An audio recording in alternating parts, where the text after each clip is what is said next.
Welcome to another ARX tutorial. My name is Jim Keene. Today I'm going to discuss an inherent problem with weights and other gravity-based systems that is a moot point and is completely solved now that ARX is available.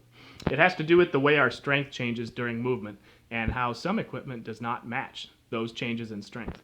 So when you have a strength change and the tool you've chosen to use for your exercise does not match this change, you have underloaded muscles. You have times where you could be doing more, but you're not, because of the compromise you're forced to make because of the tool you've chosen to use. Underloaded muscles equal an inefficiency. Inefficiency equals a lower concentration of the active ingredient, and so because of that, more volume is required, which gives you wasted time, money, and joint miles. And by joint miles, I mean our joints have a shelf life, and a lot of times it's not the years, it's the miles. So this whole chain of events started because we had an equipment mismatch. So our strength changes during a set of exercise, and the tool we've chosen to use does not match those changes. What am I talking about? Three main ways that our strength changes during exercise. Eccentric to concentric. We can lower far more than we can lift. Fatigue. We're way stronger at the beginning of a set than we are at the end of a set. Joint angles. We're way stronger at certain joint angles and way weaker in other joint angles.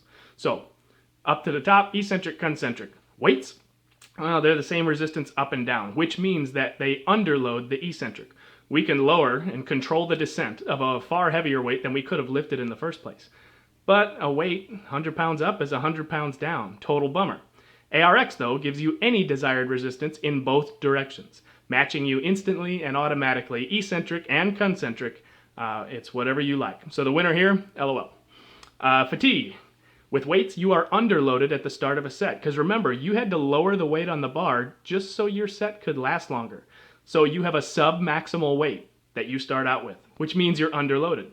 ARX is perfectly matched the entire time. Right from the beginning of a set, you can go with 100% intensity if you like, and it'll match you all the way down as you fatigue, so that there is no time when you are underloaded. The winner here? Come on, man. Joint angles. You're underloaded in the strong ranges of movement with weights. Because remember, if you tried to take those heavy loads, those maximal loads in the strong ranges, as soon as, say, in a bench press, you got down to your chest, well, now you can't lift that bar off your chest because we're way weaker in that joint angle.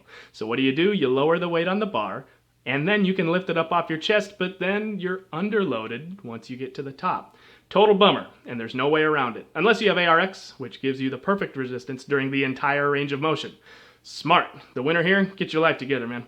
So, those are the three ways that our strength changes during exercise. And when we have strength changes, but our equipment does not match us, like this weight column, you have underloaded muscles, you have inefficiency, you have a lower concentration of the active ingredient, which of course means that more volume is required, and you're wasting time, money, and joints. Our joints have a shelf life, our time is valuable, so quit messing around with weights and get some ARX.